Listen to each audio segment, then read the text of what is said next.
James, obviously a big win, an important fight for you. What's the feeling like right now? It's good. I feel good. Disappointed I didn't get a finish. He was tough, man, and he was. I knew that. You know, I didn't underestimate the guy at all. I knew he was tough. I trained my ass off like I always do, and dislocated my finger. But that wasn't, no excuse to do. Was just a gritty veteran with won 8 out of his last 9 fights in the UFC, and has one of the best records in the entire organization. He's just a tough dude, and the one thing I was surprised about is the rumor on him and with his cardio. The dude didn't get tired. He didn't get tired at all. And when he did get tired, I could tell he got tired. But he's a warrior. He sucked it up. He didn't break when he got tired. And I was shocked that he didn't get more tired for sure. Yeah. You mentioned the dislocated finger. When did that happen? What happened? It was either the end of the second or the beginning of the third round. He threw like a kick, and I put my hand up to block, and I looked down, and it was bent all the way backwards. And I was like, oh, and I looked at him, and he saw it. And I was like, no. And I popped it right back in place and just kept going. And that's why in the third round, I really didn't throw my right hand much. I stayed in front of him, but I just kept doing side kicks, keeping him off, because I didn't want to, it was hurting real bad. I didn't want to throw it. So I had to make it work. I understand you're disappointed that you didn't get the finish, but I'm very happy with how you fought overall, especially against a ranked guy, a proven guy like that. I mean, are you satisfied with the way you fought?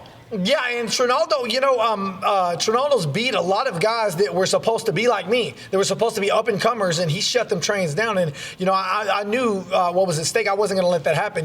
He's beat a lot of guys coming up that were on the way up. And, like I was calling all these guys out. They were praying. Man, guys like Kevin Lee and Kiss, they're praying that Trinaldo beats me. They don't want to have to fight me. So they're praying, a salty veteran like that will take me out so they don't have to deal with me. So give me the plan now. I mean, you mentioned it, world title. You brought out the biggest names in the division right now. So are you saying you stay ready, and if somebody needs to fill in this fight that's coming up, you jump in there? Or how do you see things? 100%. Obviously I have a baby coming up due 3 days before that event, so my baby's due April 5th.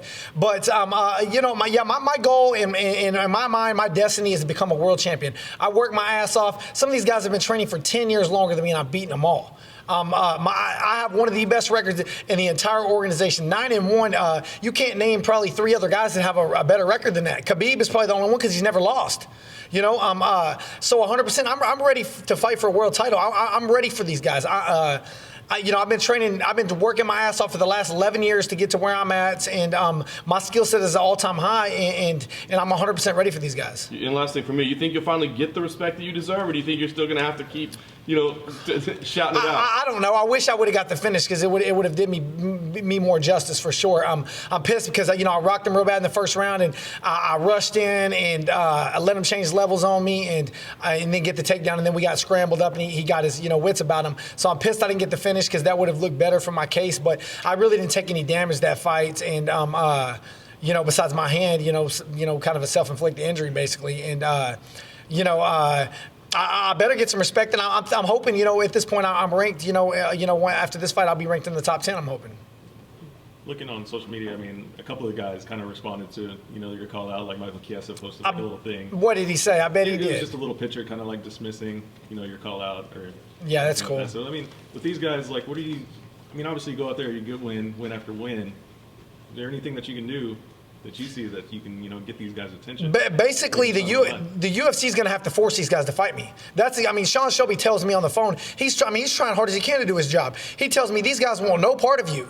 He straight up tells me that, and he's like, he's told me, he goes, I'm going to try to make that fight. They wanted to make the Chiesa fight because it made the most sense. The dude beat me 6 years ago on The Ultimate Fighter, okay? And the thing with him, the problem I have with him is he says that I'm not ranked high enough to fight him. Okay, I understand, dude. If you think that you've worked harder and you've earned a higher ranking and I don't deserve to fight you because I'm not ranked enough, okay, I respect that. Until you start calling out Evan Dunham, who's ranked fucking below me, and now you're fighting Anthony Pettis, who's ranked below me. So that whole argument just went out the window, because you're agreeing to fight guys that are ranked below me, but I'm not ranked high enough for you. And Kevin Lee's turned out 2 fights with me already. Back after I beat Glyco Franca and in Vegas before I lost my only fight to Dariush, Kevin Lee turned down that fight with me. And I have text messages from Joe Silva and Sean Shelby on both of these for if he ever tries to deny that, I'm going to expose his ass on social media.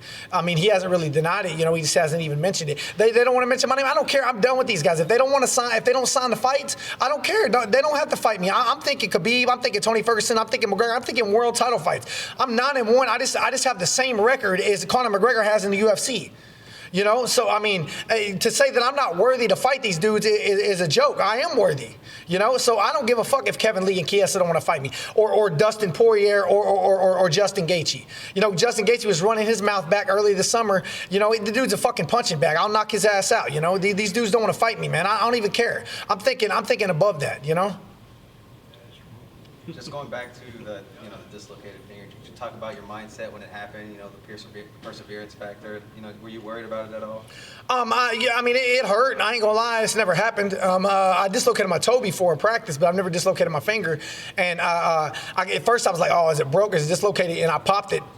I was like, well, whatever, I'm gonna go with it. And it went back in place. I was like, oh, thank God. I mean, it wasn't gonna stop the fights, and I knew I was gonna find a way to win. And I thought I was up 2 rounds. Honestly, I know it was a competitive fight, but I thought I won. I thought I won every round. It was competitive though. Maybe he did win a round. I mean, the dude was a warrior. Trinaldo was. I have the utmost respect for that guy for coming to take the fight with me. And my hand, it sucked, but I wasn't gonna let it. It wasn't gonna stop anything. Would you be willing to take a fight at 170, if you don't get one of these top guys to sign with you? If it's a top guy, yeah, I would take a top guy. I would take a fight at 170 if it was a top guy, 100%.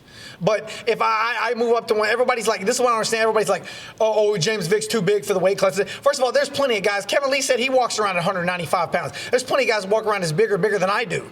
I've 10 weight cuts in a row now. I've never missed weight. Never had no hiccups of even coming close to missing weight. So people need to go on with that shit. It's weight class, not height class. I mean, I'm fucking 6'3", but I'm skinny as shit. I'm not. I mean, come on, it's weight class, not height class. I'm not gonna apologize for being tall and skinny any more than Trinaldo's gonna apologize for being short and muscular. I mean, come on. You think you can get a world title this year? Yeah, hell yeah, I think I'm gonna be a world champion. I'm gonna be the world champion by the end of the year. 100%, I believe that with all my heart. My skill set is all-time high. I'm ready. I've been ready for these guys. It took me a while to, I started this game late in life. I didn't start training until I was 20 years old. Some of these guys have been training since they were kids. I'm 31 years old now. I've had some, I had one loss that was a setback, and I've had some major surgeries. But I've been healthy. That's my 4th fight in basically a year. Last year I fought February 4th in Houston. So that's a year and 2 weeks. That's my 4th fight. That's the most active I've been in the UFC, and I feel great right now. I mean, I have a couple bumps and bruises, but that's, fighting or whatever. But I feel good as hell, and I plan on being in the gym doing something by the end of the week. Yeah, I'm ready. I'm going to be a world champion by the end of the year. So how do you celebrate this win here in Texas? What are you going to be doing?